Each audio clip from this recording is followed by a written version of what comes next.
If information on photo locations in the desert Southwest is what you're looking for, this is the place. Today's guest, landscape photographer Alan Majchrowicz, has spent months scouring the Southwest's familiar and unexplored sites, so you don't have to. Please join me in welcoming back Alan to the Photographing the West podcast. Welcome back, Alan. Thank you, Kirby. It's great to be back again and another installment of your podcast. I'm thrilled to share some of the information with you. And looking forward to it. Yeah. So you took a long photo trip, starting north and going south, but spent a lot of time in the Southwest, which we are going to want to talk about today. So tell everybody about your trip and particularly the areas in the Southwest that you visited. Okay, I was out for about 7 weeks. I started in Idaho and Grand Teton, but the bulk of the trip was down to a lot of the national parks and national monuments in the southern Utah area. One of the places that I haven't been to before was Dinosaur National Monument, which is kind of on the Utah-Colorado border. After that, some of the places I really wanted to photograph again was Capitol Reef, some places along Cedar Mesa and the Bears Ears Wilderness area, and Grand StaircaseEscalante National Monument. Those were pretty much the locations I was really trying to center on, spending more time and getting some better pictures I had in the past and some new pictures from places I hadn't been to before. Well, that's quite a few places. Do you have any favorites? Capitol Reef is always one of my favorite national parks to go to. Natural Bridges and the Cedar Mesa area in the Bears Ears. I love those areas. Cedar Mesa is great, and Bears Ears because there's just so many interesting little less frequently visited canyons and spots that have wonderful they don't call them anasazi anymore. They call them ancestral Puebloan ruins and pictographs and petroglyphs. It was really interesting to see some of those spots. There's a good level of fun in exploring some of the canyons and coming across not only the ruins and stuff, but just interesting rock formations and things like that. It's just a lot of fun to explore some of those spots. You kind of get it off the beaten path. So sometimes you could have a lot of those places all to yourself and just sit back and enjoy the environment that you're in. Yeah, I'm looking forward to going to Bears Ears myself in a couple of months. So happy we can talk about that. So you mentioned Grand StaircaseEscalante. That's a fairly remote location. What are your recommendations there? Right. Well, it's a pretty big national monument. It's pretty huge, and there's access from the south from Page, Arizona. Is one part that has some easily accessed spots that are pretty photographic. But on this trip, I spent pretty much my entire time in the Escalante Canyon area, which is accessed from the town of Escalante, not too far from Capitol Reef National Park and Bryce National Park. So from the northern section, there's a road that's called Hole in the Rock Road that accesses via a good dirt gravel road, some really interesting canyon areas. One of the places in the Escalante that's really fun to go to and it's easily reached is Devil's Garden, which is just like a half a mile on a good, off the main road. Anybody can get there in any vehicle because it's pretty well maintained, but has wonderful rock formations and hoodoos. So that's one of the places that almost everybody stops at least one afternoon or evening to photograph there because it's so easily accessed. And then after that, like I do, I'll go to plan on some trips, some of the canyons that offshoot the main road. So the Escalante area was where I spent most of the time, and like I said, the whole monument's pretty big, so it's almost impossible, to spend do one trip and see the whole thing, and just kind of pick and choose some great spots and come back here, several years later in the next season and pick something else. And before you know it, there'll be years down the road. You've seen a lot of it, but there's still lots more to see. So. Yeah. Yeah, it's sort of like Yellowstone. I guess you have to go back Right. quite a few times to even begin to see it all.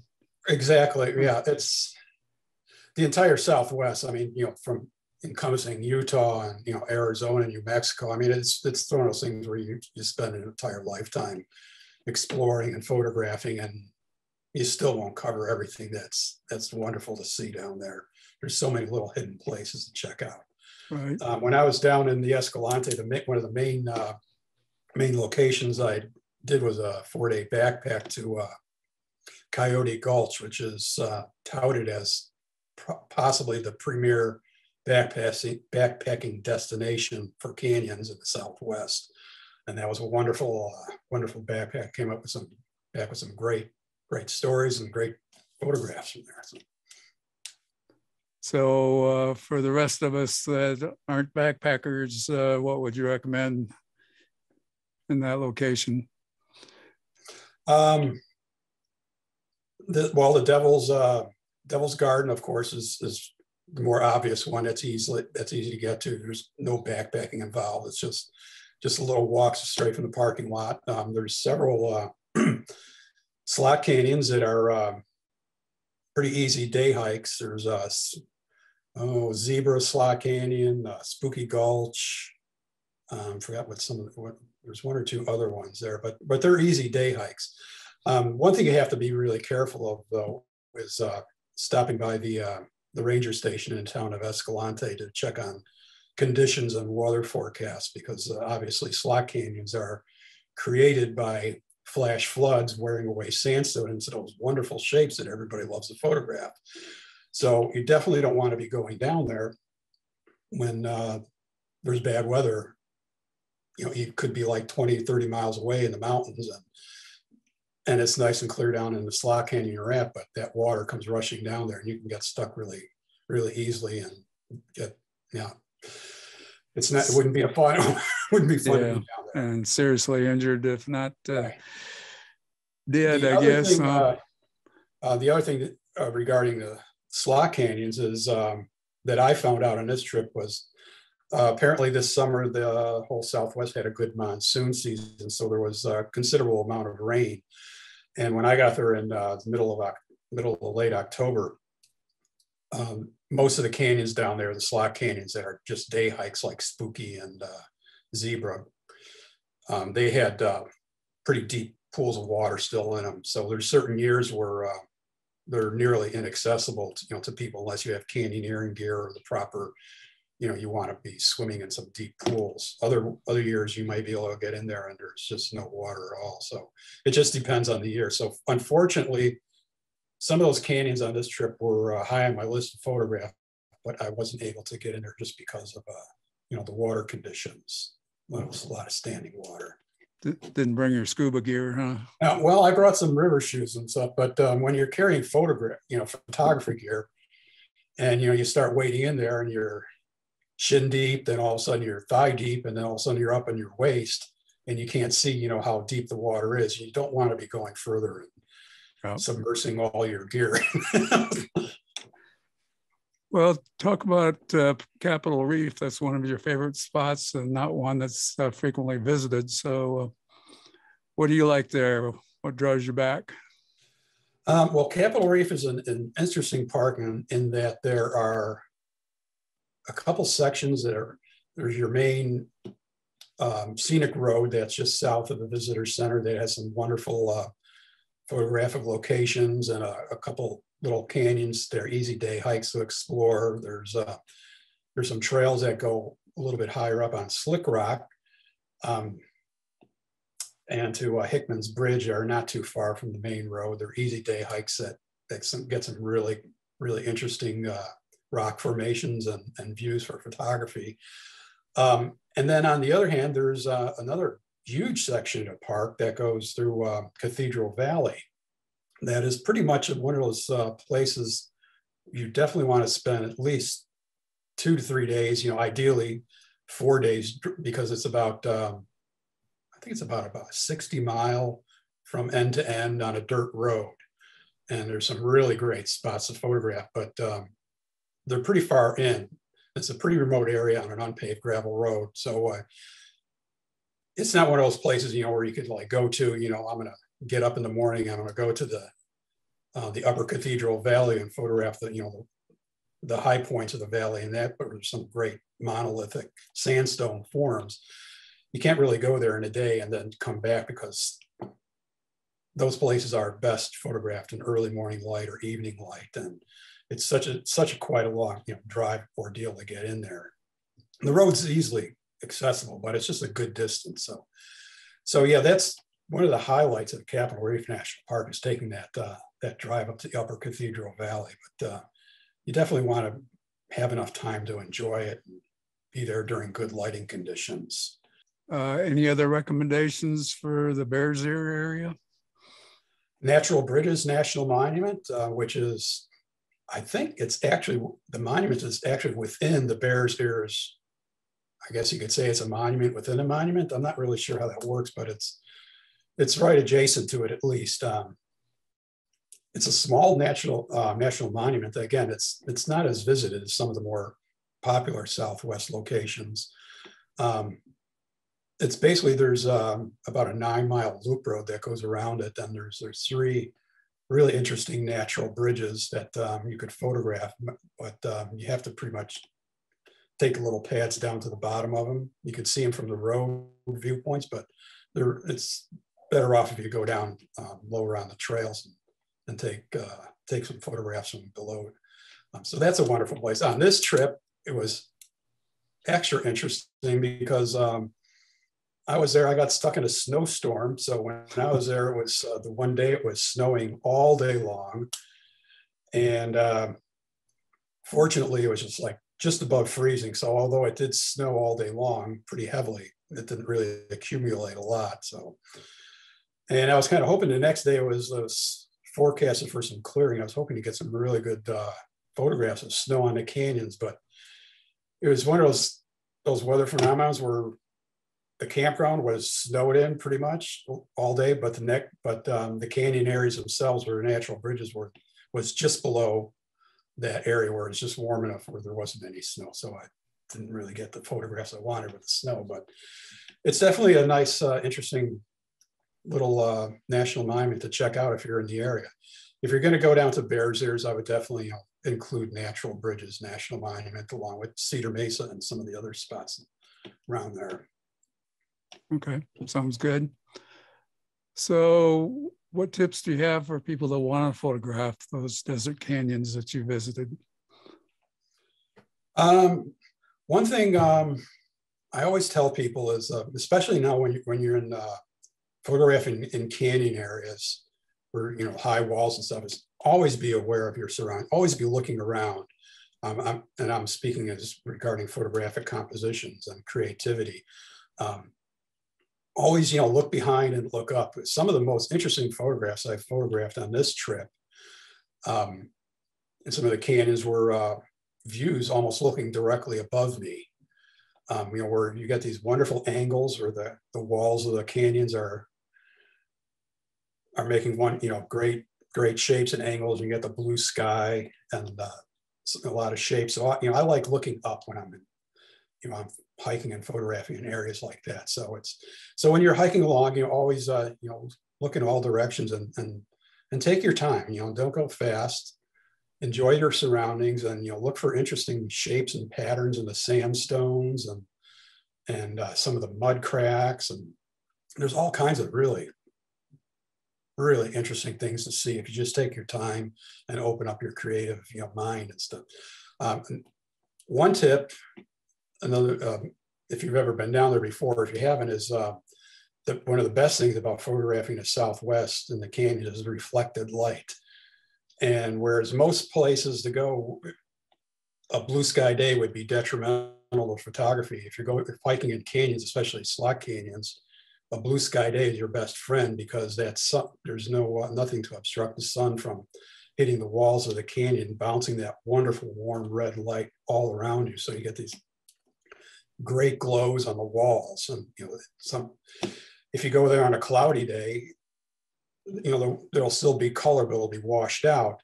And you might not see some details that warm bouncing glow on a sunny day might highlight some patterns and shapes that aren't visible on cloudy, overcast days. So yeah, whereas in a lot of other places where landscape photography, you generally don't like shooting on cloudless blue sky days, but in canyon areas, that's one of the tools that you could use to really enhance your photography. Another thing you have to be careful with photography wise is polarizing filters. I generally don't use them very much at all in the Southwest because there seems to be just enough contrast where you don't really need to be using polarizers. The skies generally seem to be just fine without them. So, that's something that it may not be as obvious as some people that always use polarizers, but I find down in the Southwest, they're just not as necessary as in some other spots. You're mentioning the light in the slot canyons. That's mostly midday light as opposed to most other locations, huh?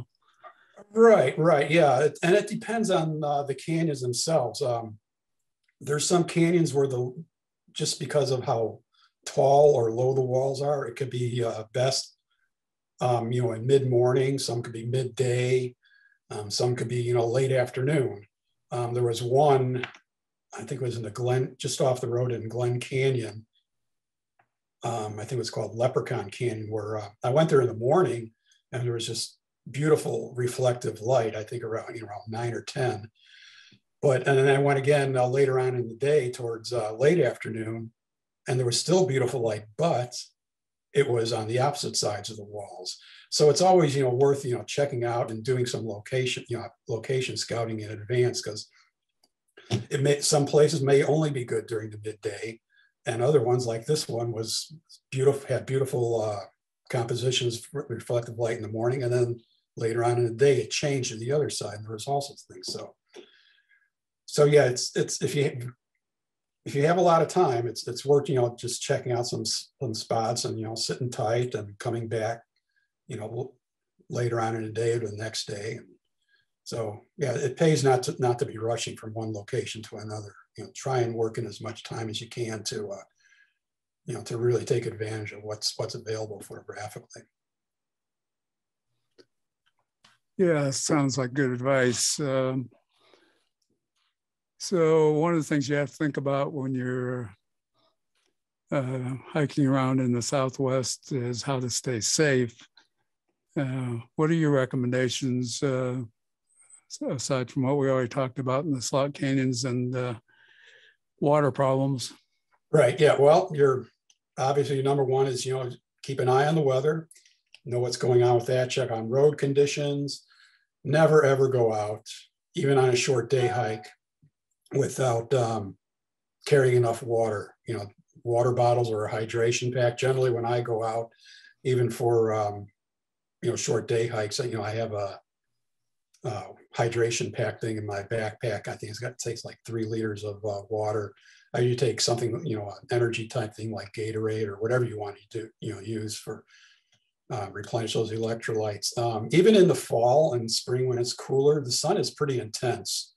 So it's not a thing where it's only a problem during hot summer months. Even during the off season, you really have to be aware of how dry it really is down there and how easy it is to get dehydrated. And especially if you're not sure where you're going, you get lost or something, or you end up spending a little bit more time down there, be prepared. Bring a lot of water, stay hydrated. Bring some snacks with you, and be prepared in that respect. The other one is safety issues, is finding your way around. When I was mentioning before about always looking around, keeping your eyes up and down, and looking forward and behind. One thing you have to be really cautious of, especially in some of the longer canyon trips, is getting disoriented. For example, when I was down in 4-day backpack in Coyote Gulch, it basically just followed the wash down the canyons. However, when you're hiking in brush and stuff, it's easy to get disoriented in.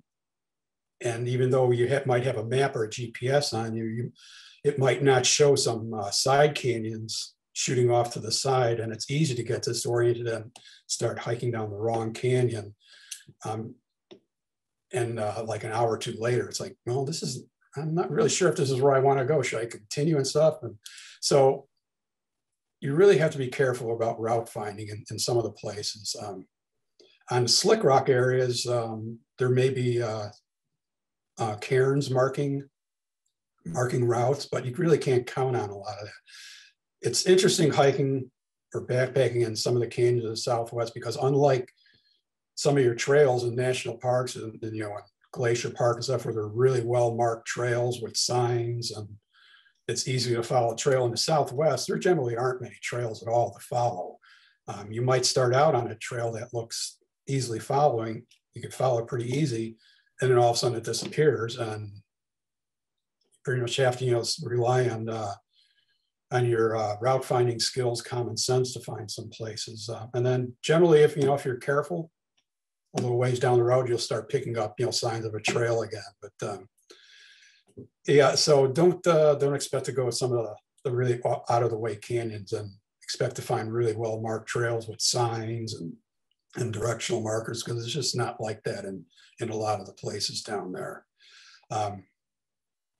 In other places, cairns these days have become an enormous problem, where people are building these decorative cairns along trails, and they're just everywhere, and they're kind of taking away from the point of having cairns. But in the Southwest, they're extremely important to follow. If you're especially on slick rock, if there's cairns available to mark the route, it's extremely important, to keep your eyes out for those and not build extra cairns, because in the Southwest, they really are important to help you find your way in some out of the way spots. Another thing that's really important safety wise, especially if you're hiking in some canyons where there's some creeks flowing, or some after a rain, is quicksand. When I was down in Coyote Gulch, for example, I was down there and it rained a lot the one night, and the creek it rose about 4 feet overnight. And the next morning, it cleared up, and after a few hours, the water started, going down, and it was back to normal again, by mid-afternoon. However, a lot of the banks of the creek, all that sand was saturated still from the water from the night before. So whereas, when I was coming in, I was easily walking on some of the sandbars along the creek in the wash of the canyon. That sand was now saturated from the overnight, and it was technically walking over quicksand. So you really have to be careful. It's not like in the movies, where all of a sudden you're down and above your neck, but if you accidentally step in it, then your leg sinks. It's kind of hard to get it out. So you have to be careful with it. It's one of those things where you can extricate yourself, but sometimes it's not that easy. Yeah, I think it's important for people that don't live in the West to recognize that once you get off the beaten path, the environment can be pretty unforgiving. So if you're not prepared, you can get yourself into serious trouble in a hurry, and either getting lost or getting dehydrated. Right. So yeah, if you're used to trail hiking, say in the Northwest or some of the other places like that, you start doing some backpacking or trail hiking trips in the Southwest, it's an eye opener. It definitely is different, and there's things that you definitely have to start considering and thinking about. Well, let's take a look at some of your photos here. Okay. I'm going to share my screen, and I have no idea what I'm looking at here, I guess. Is this a fossil? Okay, this is in Coyote Gulch. And as I was mentioning before, one of the interesting things about photographing in canyons is looking at some of the wonderful patterns in the sandstone. Uh-huh. This is just a cracked pattern in sandstone, but when I was hiking by it, for some reason, it struck me as interesting shapes, and it kind of triggered something in the back of my head. That looks so familiar. And when I got home and I was editing this, I looked it up, and it reminded me of some photographs I saw online of fossilized Archaeopteryx birds. Okay, yeah. And or like a phoenix type thing, because I could see like the wings and the head with a beak and the tail, and it just looked really, really interesting shape. That's kind of unusual. So this is one of the subject matters I really enjoy photographing down in the canyon areas. Is all these endless whimsical patterns and shapes you would find in the sandstone. And again, in this one, you could see how you get that wonderful reflected light where the canyon wall behind me is bathed in sunlight, and it's giving that beautiful red glow on the opposite side of the canyon. So we were talking about Cedar Mesa, and this is a photo of it. So talk about that. This photo was made just right next to the Moki Dugway that we were speaking of earlier. The road that goes up from Valley of the Gods and Monument Valley. You can't really tell in that photograph, but way in the distance on the left horizon there, that would be Monument Valley, Arizona. And back here, I think, huh? Yeah. And so, I decided it'd be an interesting place maybe to spend the evening. Found a campsite that I could pull the truck over, and I just hung out on the canyon rim there, and there's some really interesting some light going by, so I took advantage of that while I was there. There's some actually that the top of the Cedar Mesa there in the distance. There's another great viewpoint that I visited years ago. I forgot what it's called. Muley Point. That's one of the great spots for photography, looking down, the viewpoints, kind of similar to what you see here, but a few extra elements thrown in there. And this is one of the interesting things that's wonderful about photographing the Southwest is the quality of light. Up here in the Northwest, you just got day after day of, clouds and rain and stuff, and or just plain blue skies. But in the Southwest, it seems like the light is always changing, and there's just the quality that just is unique to the Southwest. That it's always wonderful to see how it changes from day to day and even minute by minute. This one is in Coyote Gulch in the middle of that backpack trip.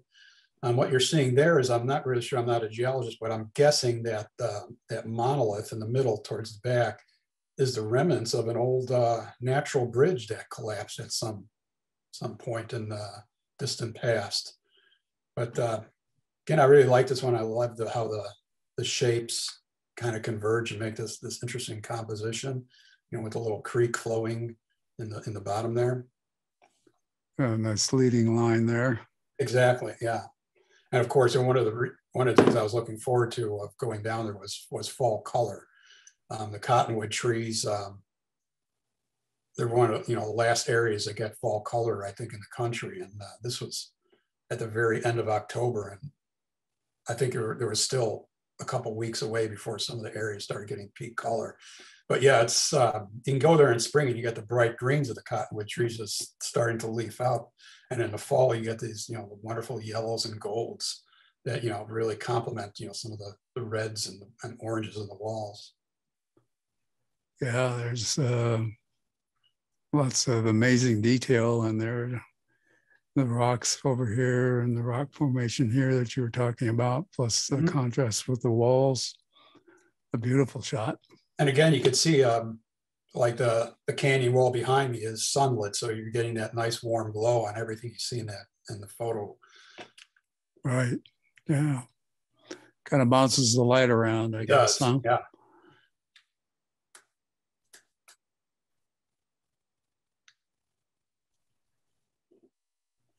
This one, Crack Canyon.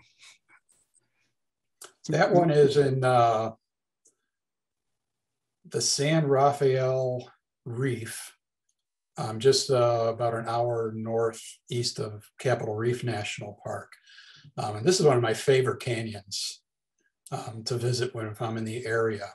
It's kind of it's a short canyon, but the first I think the first quarter mile has this really interesting, open subway look to it, where there's kind of a slot canyon that's open right above you. And this is one of the photographs that could illustrate what the point I was mentioning before is, always be looking around in the environment that you're in, because this one, if you just look up, like on this one, you found these really wonderful shapes and textures and tones, and you can see on the upper left, you got that wonderful light bouncing around from the canyon walls, is giving that glow. So I really enjoyed the shapes and textures of the canyon walls, and then you was able to get a composition where you have these nice lines and angles, that really accentuated. So this one, kind of really shows you how it's you can do some creative things, if you take your time and look in all directions. Yeah, again, lots of texture and detail, and this one's a really easy day hike too. Most of the area canyons in the San Rafael Reef and Swell area are pretty short day hikes. They're pretty popular too. So there's quite a few people. It pays to get there early in the day if you can. You're using a wide angle lens for this? This one was an extreme wide angle. I think I was shooting at 14 millimeters, to really, to get as much of the composition that I envisioned to get in there. Last time I was there, I didn't have a lens like that, and I was kind of limited. I actually kind of had that picture in mind before I even got there, because I remember visiting that several years ago and thinking, boy, I've got to go back there, because there's some stuff I just wasn't able to photograph then. So again, I kind of had that pre-visualization, in mind for quite a while for that area. Yeah. So some advice is to take a variety of wide angle lenses, I guess, huh? Right. On this, especially in this, where I was standing for that photograph, I spent about 45 minutes photographing all kinds of different angles, verticals, horizontals. It's going to be several weeks before I even get to editing that entire sequence, but I'm sure I came away with at least a half a dozen unique compositions just from about walking about 15 or 20 feet in either direction. It just yielded so many different possibilities. Do you shoot with a tripod or handheld? Oh, absolutely tripod. I think every one of the photographs that we're looking at here is with a tripod. And when you're photographing in canyons too, you definitely bring a tripod. The photograph we're looking at now would absolutely be impossible to photograph without a tripod. To get the depth of field, the exposure, you would never be able to handhold this. I actually blended, I think, 2 or 3 exposures to make sure I got the right exposure for some of the darker areas to come out. So definitely, it's photographer's must. You got to take a tripod, even when you don't think you're going to need it. Bring it, because you most likely will at some point. Factory Butte, where is that? This is about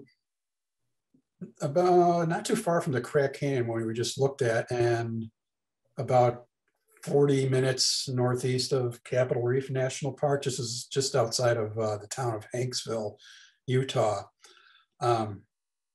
This area has become very popular photographically over the past several years. I've seen more and more photographs of this one. And the couple times I've been down there before, I was kind of aware of this area, but I didn't really explore it. So seeing some photographs online previously, I said, I got to make sure I spend some time down there and check it out. So yeah, I spent a day and a half down there, and this is actually right directly from, it's an easy photograph just directly from the road. You can get these wonderful patterns of I guess they're like bentonite badlands, with erosion patterns, the water flowing down the rock over time, creating all these interesting shapes and textures. This one was actually photographed in morning blue light, just when it was just getting light enough, to actually focus and make some exposures. Yeah, it definitely has a blue look to it. Right. And it's another one where I could probably play around with different lighting temperatures, white balance type thing, and get equally interesting photographs, with being warmer or even cooler. So I can definitely see the water erosion pattern in this photo. And that one's with a longer telephoto length, just kind of I think it was at 200 millimeters. But it's an easy place to get to. It's only about a 10-mile drive down a very, very well maintained, dirt gravel road. So it's an easy place to go to. But you definitely wouldn't want to be going there at midday because everything would just be completely washed out. Right. It's one of those places, you got to have the right kind of light to bring out the textures and colors and shapes.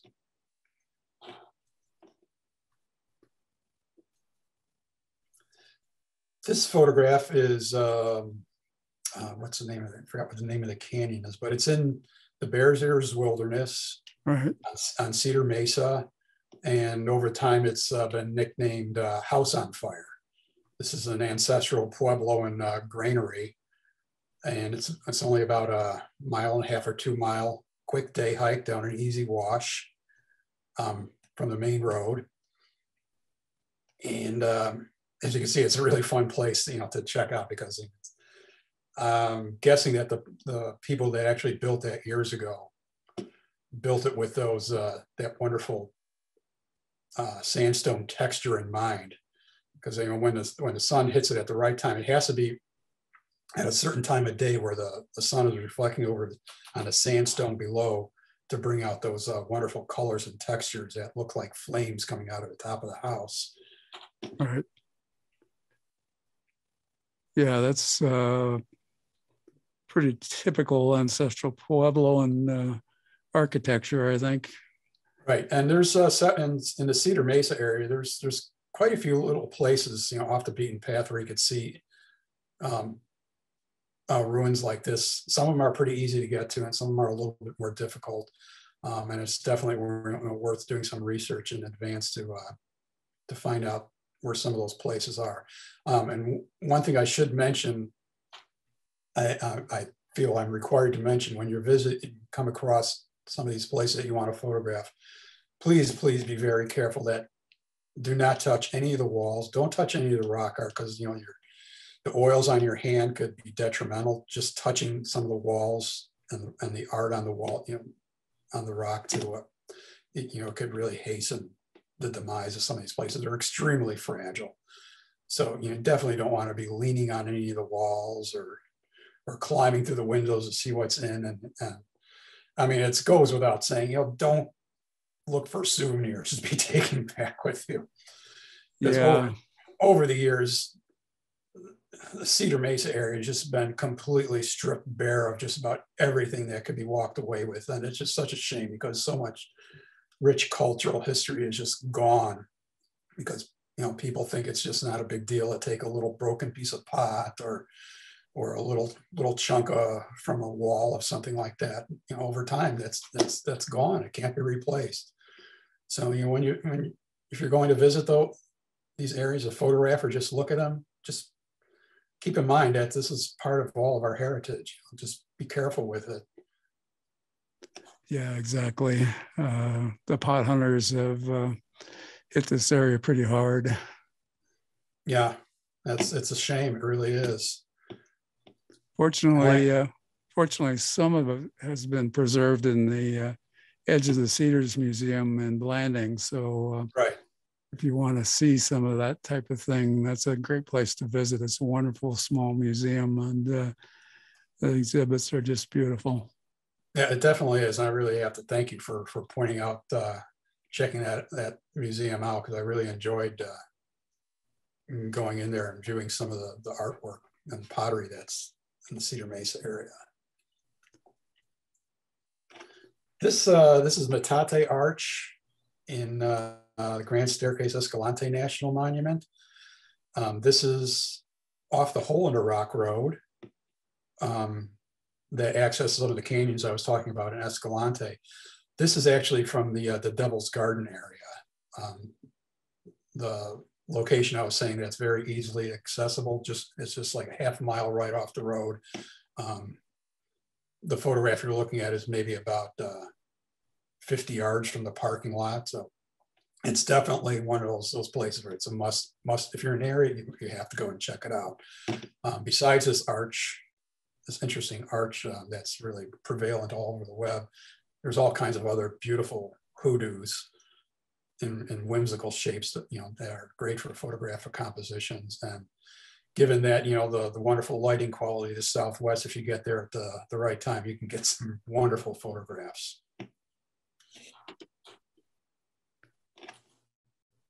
So where can people find everything you do? Go on to my website, www.alanmajchrowicz.com. Long last name.